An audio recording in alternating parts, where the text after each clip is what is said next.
Depuis l'endiguement du Rhône sous Napoléon III, les espaces naturels en Camargue ne perdurent que par l'action de l'homme, qui organise la circulation de l'eau et l'existence des zones humides. Essentiels pour le fonctionnement des écosystèmes, ces lieux peuvent-ils également vivre sans être majoritairement financés par l'argent public? C'est une des questions fondamentales pour l'avenir des marais du Viguera.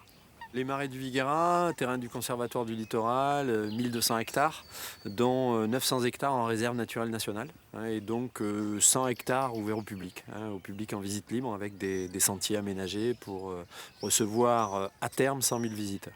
On peut aller dans la réserve, mais en visite guidée. Donc il y a des quotas, il y a des nombres de visites maximum par jour, et soit en calèche, soit à pied, avec des guides, on peut visiter la réserve.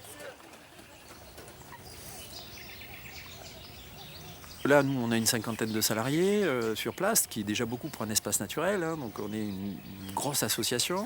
On a de nombreux partenaires qui travaillent avec nous. Je dirais qu'au total, les marais du Viguera, ça pèse environ 80 emplois. Donc, c'est le plus gros employeur du territoire de Mastibert.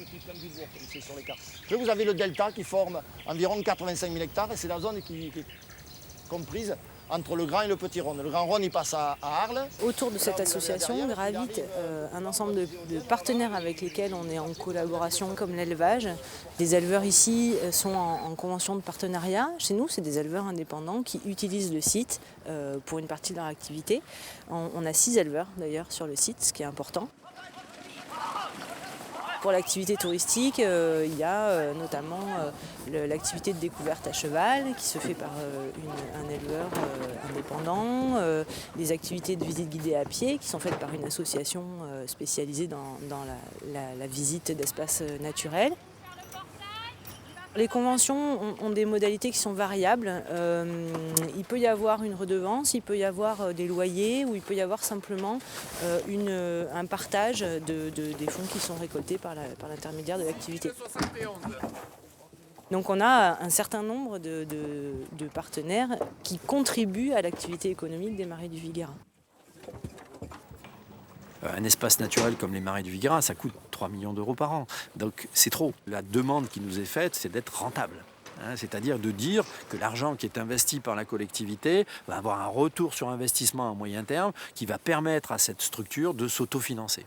Faire des économies et profiter par exemple de l'installation d'une éolienne de 18 mètres pour contribuer à l'autonomie énergétique tout en faisant un objet d'étude.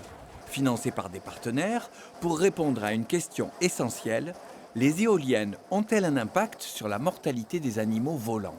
Pour l'instant, l'expérience est positive. En un an, on a 4 chauves-souris qu'on a trouvées, dont 2 étaient toujours vivantes. On a réuni la Ligue pour la protection des oiseaux, la Société pour l'étude et la protection des mammifères, la SFEPM. On va avoir l'ADEME, on va avoir des services de l'État, enfin voilà.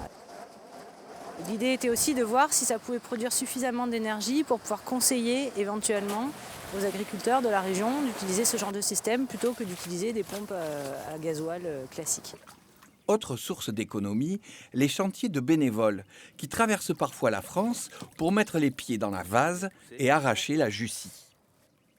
C'est une association qui s'appelle les Blonjos, donc qui est basée dans le nord de la France, qui viennent jusque chez nous en Camargue pour venir arracher, faire une bonne action pour l'environnement, pour nous aider à arracher cette plante envahissante. L'idée de ces chantiers nature, c'est effectivement de travailler et de faire, on va dire, une bonne action pour l'environnement, mais c'est souvent des moments de convivialité et effectivement c'est aussi un moment pour pouvoir découvrir la Camargue, découvrir le site et profiter du site. Aujourd'hui, on reçoit 35 000 visiteurs, notre équilibre financier il est à 60 000 visiteurs, au-dessus de 60 000 on gagne de l'argent, on permettra à des agriculteurs de vivre des retombées de tout ça, en hébergement, restauration, en balade à cheval, en chasse durable, ce type de choses. Et on peut imaginer qu'à terme, les espaces naturels soient aussi les outils du développement de la ruralité de demain. Un détail, des coordonnées, un commentaire, rendez-vous sur le site de Prioritaire.